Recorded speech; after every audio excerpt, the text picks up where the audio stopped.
মহান রব্বুল আলামিন আমাদেরকে যেমন ভাবে ধর্মের খিদা দিয়েছেন আর ধর্ম খিদা নিবারণের জন্য কাজও বাতলিয়ে দিয়েছেন।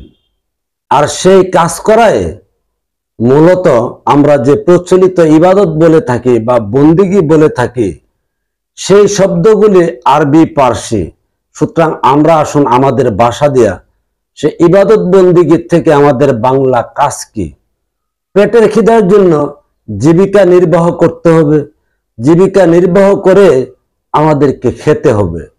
এটাই আমাদের অর্থাৎ মানুষের ধর্মের প্রথম কাজ, যাকে আপনারা ইবাদত বলেন।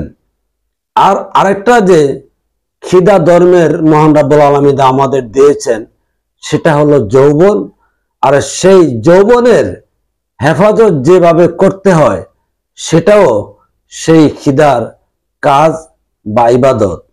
আর এই ইবাদত করার জন্যে মহান রব্বুল আলামিন যুগে যুগে নবী রাসূলদের মাধ্যমে পথ দেখিয়েছেন কিভাবে আমরা ধর্মের কর্ম করব বা কাজ করব, যাকে ইবাদত বন্দিগি বলেন। এটাই মূলত এই দুইটা খিদার কাজকে ইবাদত বন্দিগি বলা হয়।